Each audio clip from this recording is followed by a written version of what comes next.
I'm going to read a little essay that I wrote called 3 Readings, a Bag of Chex Mix, and Some Serious QT with My #1 Fan, truncated for the purposes of literary deathmatch. A few months after my first novel was published, I received an email from one Barbara Ivins of Willingboro, New Jersey. Barbara had read the book on her cousin's recommendation and wanted to know if I was planning to write a sequel. Before I could respond, Barbara's cousin, Carol, who was CC'd on the original email, replied to us both, in all caps. I'm going to try and do all caps in my voice. Dear Michael, my cousin wrote to you wanting a sequel to your fabulous debut novel. She is nuts. This novel is a masterpiece as is. I will be on the bookstores like an oviparous python to get your next book. I'm not really sure what oviparous is, but what that's like. When I read the first few pages in the bookstore, my reaction was psychotic joy. Unaccustomed to such vociferous praise, I wrote back to Carol saying I was glad she had enjoyed the book and hoped my next one would live up to her expectations. Over the course of the next few weeks, Carol and I exchanged a number of emails in which she firmly established herself as the president and perhaps only member of the Michael David Lukas fan club. In the course of the exchange, she offered to fly me out to Cincinnati for a series of readings.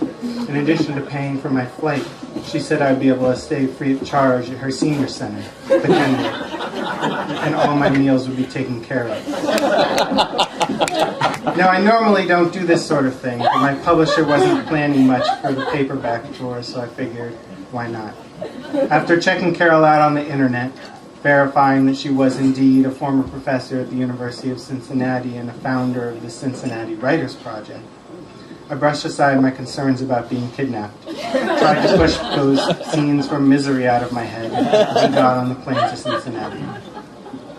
Carol picked me up at the airport in a Lincoln town car.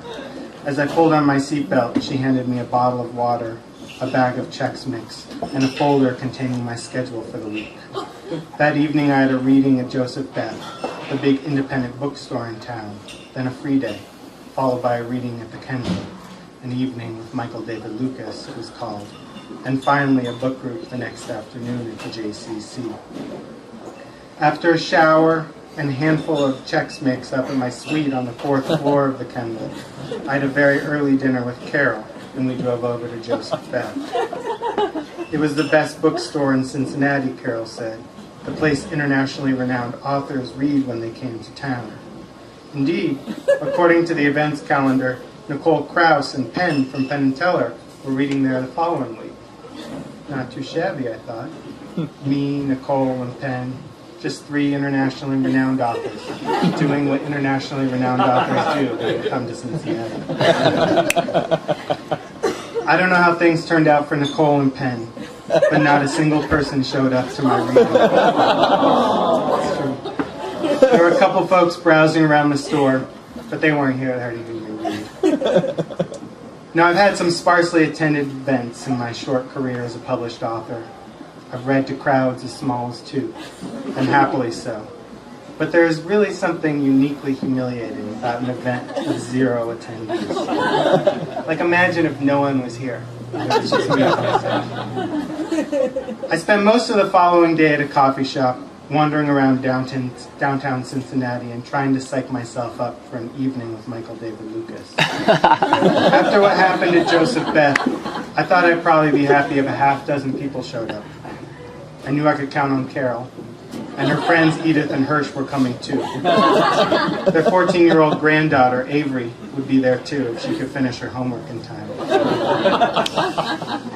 On my way up to the 4th floor, I peeked into the room where an evening with Michael David Lukas was going to be held. Even with the steam trays, there was enough room for about 75 people. I imagined my half dozen scattered about the room, Carol reassessing her psychotic joy, Avery wishing she had had more homework. "A big night," Carol said, sneaking up on me. "There isn't anywhere else we can do it?" I asked. "Maybe a smaller room?" "Nope," she said cheerfully.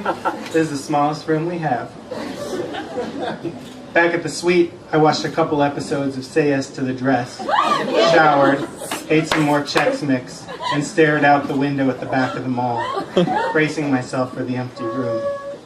When the time came, I took the elevator down to the lobby. As the elevator doors opened, it was like the triumphant climax of a movie about a writer with low self-esteem. The room was full, people were laughing, drinking wine, and eating little chicken skewers. All the residents of the Kenwood were there, as well as a number of their relatives and a good portion of the Cincinnati Writers Project. The reading went great, as did the Q&A.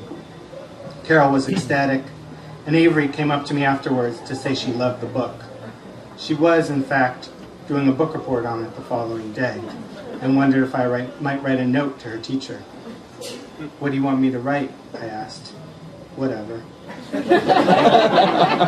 Avery came to my reading of the Oracle of Istanbul, I wrote. She asked a number of incisive questions. Please give her an A. The following evening, after the book group at the JCC, I went out to dinner with Carol, Edith, and Hirsch. We ate nachos and burgers, drank a couple beers. Carol read a poem she had written that afternoon, and Hirsch told a story about performing surgery on the wife of the Lubavitcher Rebbe. After dinner, Carol took me aside and thanked me for coming out. "It was my pleasure," I said, which indeed it was. "I'm thinking about trying to start an author-in-residence series at the Kenwood," she confided. "Do you think that's something other writers would be interested in?" "I'm not sure," I said, truthfully. "I don't think so. But they should be. They really, really should be."